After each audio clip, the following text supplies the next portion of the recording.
Hello and welcome to the SOLABS QM Insights podcast. This show is dedicated to helping our clients learn from experience with the use of the QM10 software. Today, I'm being joined by SOLABS executives Kevin, Ericka, Martine, and Philippe, and we're going to be looking back at 2023, speaking about what we've accomplished that we're proud of, and are these the same things as we initially wanted to focus when we walked into the year.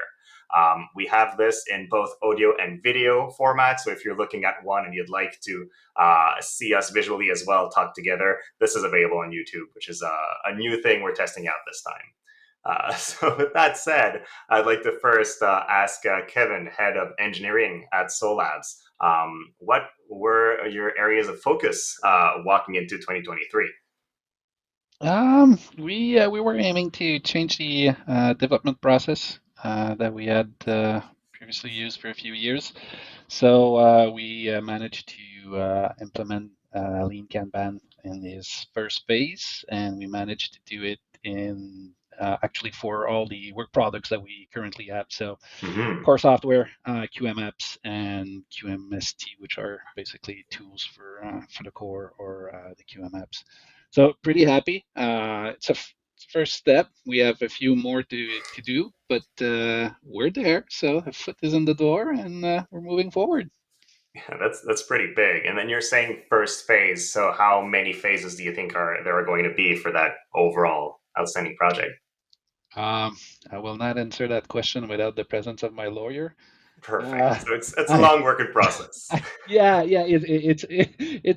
There's a few. So we'll put it that way. I don't want to scare anybody here on the line, so I'll say a few. We'll stay at that. Okay, that works. And then what is it that you're most proud of for 2023 regarding engineering?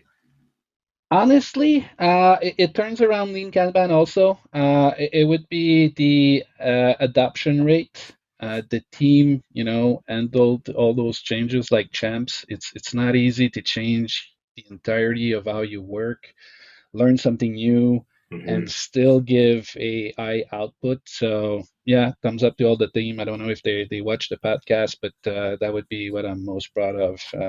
We we took it. So Oh, we took a hit and we stayed on our feet, and we've been happy. Everybody, was happy about it, smiling about it, and trying to give some insight to make it better. So yeah, thumbs up. That's the oh, best. that's great to hear. I'll make sure everybody listens, considering the words you've just said. Quick question, because I'm not personally aware, but does the lean Kanban you're implementing influence only the engineering team, or does other teams also pitch in and have to work with that mechanic that you've built? It's mostly engineering and PQM. Slowly, we're gonna try and have client success with us. Hmm. We just need to find a way not to take her too much time.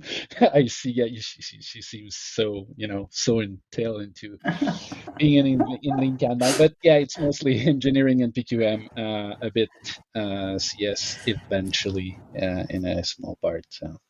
Okay, well, thank you so much, Kevin, for your answers. And well, speaking about Ericka, let's ask her now. Ericka, you're head of client success at SOLABS.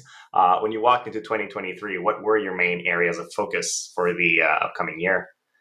Yeah, there was one main goal for the year was to increase client satisfaction.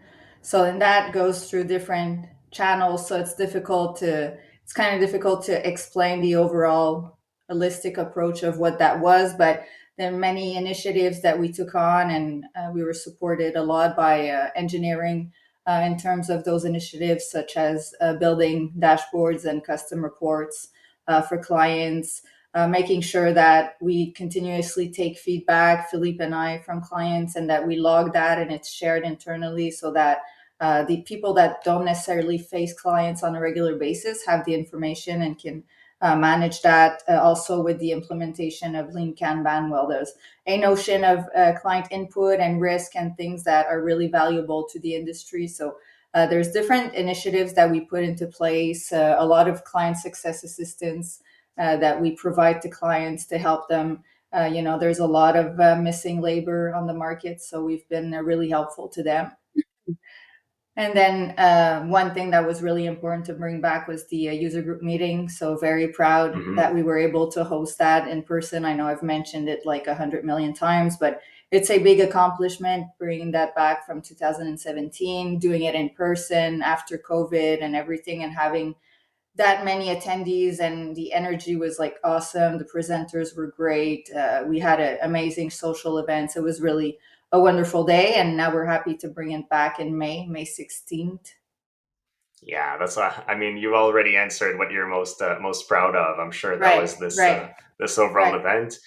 For me personally, it was my first SOLABS UGM because I walked into SOLABS pretty much at the same time as you weren't available to organize it, and I have to say I'm just very much looking forward to the next one. It was an amazing event. Yeah, Mhm. it was. It Awesome. was. Thank you. Really. Yeah. It was Well, thank you. everyone's effort, team effort. So thanks to everyone. I know it builds on what everyone already has to do, but it's so important for our clients and for us to keep that momentum. So it's going to be yearly now. We can't get away from it.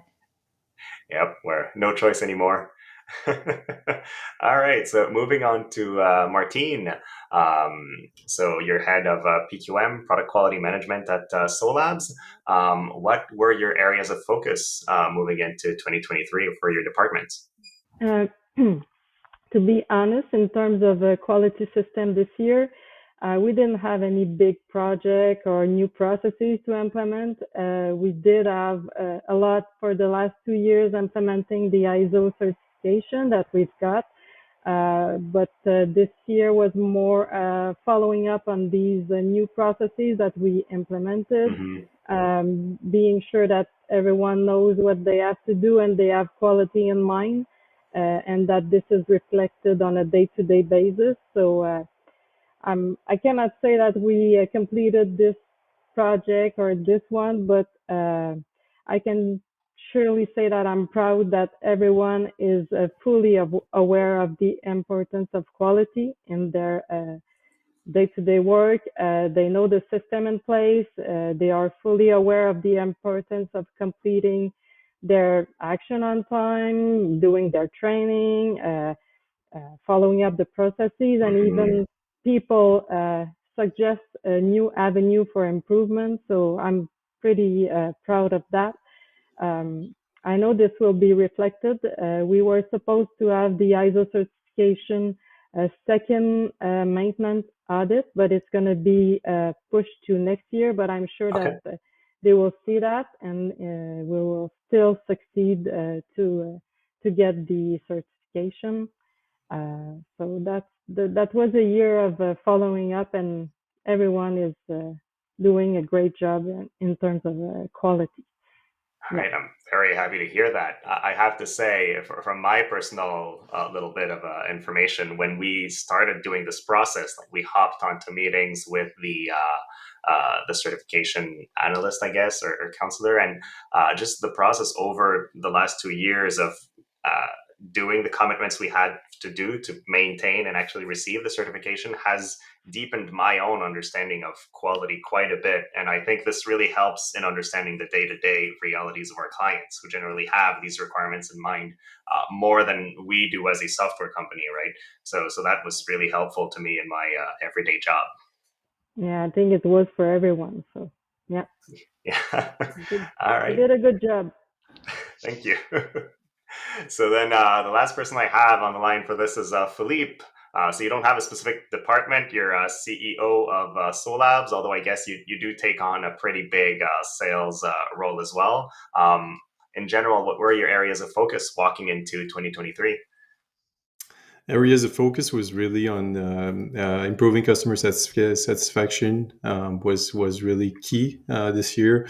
We wanted to spend more time with clients, making sure that we've got our flywheel running, and also get the communication back in front with our clients for them to help us with the development. So the initiatives that have been put in place, both by Martine, Kevin, allowed us to bring this to the clients, allow us to bring the communication in front, This is something very difficult to do as an organization. But now we've got the right set of tools to be able to communicate our roadmap. This is something that Martine should be pretty proud of as well. We've got a public roadmap now. Something, of course, we wanted to do with, of course, increasing customer satisfaction is also a question of including more footprint of the application with clients. So some of the gains that Ericka has been able to do with the clients in the areas of deploying question mark, for instance, now that has touched more than 1,500 people that have taken at least one quiz is pretty impressive, starting from about 500 only 8 months ago. So that's extremely successful in that area. And that's really winning on that difficult challenge of bringing the communication up front for me was really key, and that's something that as a team we've been able to achieve. And I'm looking forward to 2024, where we really will be able to sit on that solid ground of the Kanban tools are good words to use, but more importantly, though, this is really what Kevin has selected fits well the SOLABS personality, how we work. It's been well accepted, as he mentioned, by the team, and it helps really providing more that notion of working with clients to improve the system all the time, and eventually almost have them providing feedback that they see changing, not the next day, but hopefully eventually almost. So that's where we're heading, and that's very exciting. Also very happy to have so much consistency in our marketing activities. So this is something we've worked very hard at, making sure that we're consistent with our events, consistent with our message, consistent into the marketing approach, consistent into monitoring, getting new clients. Of course, this results again into onboarding new clients for us this year. So onboarding Linden, for instance, has been really important. Cosette Pharmaceuticals, Tavanta. So some of the new clients, I'm very happy that these all these sales efforts and marketing efforts led to the acquisition and onboarding of new clients as well. So in a nutshell, that's pretty much what it is. All right. Well, thank you very much, Philippe. I guess you kind of summed it up, what I would have said from a marketing standpoint, but it was really the scaling up of the recurring avenues that we've been testing over the last couple of years and trying to do a bit more, but without dropping something to add new things. And that was my area of focus. And I can say that we've been happy we didn't miss many podcast releases or whatnot when we had a comment. We did respect those.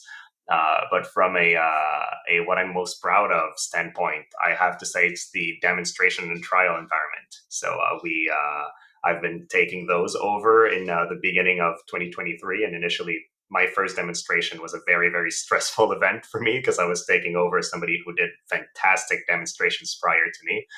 But over the course of the year, I got more familiar with the environment. I changed a few things so I could have examples that were more realistic or more appealing to clients so that they could recognize their day-to-day. And now, nearing the end of the year, I can say I'm very confident going into a demonstration, which was definitely not the case in January. So that would be my own input for this.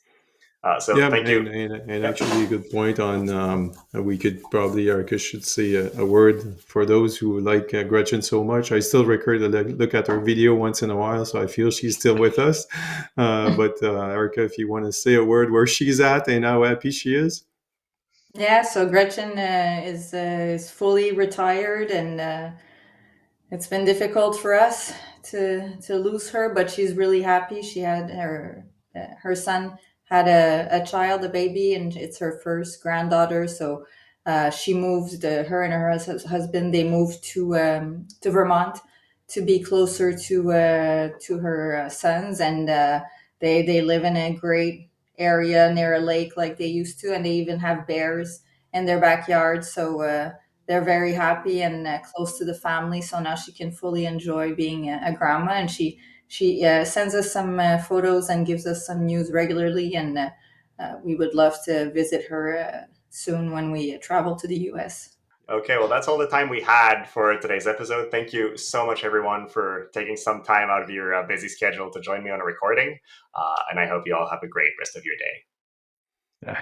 Thank Thanks, you, everyone. Etienne. See Take you care. soon. Thank you.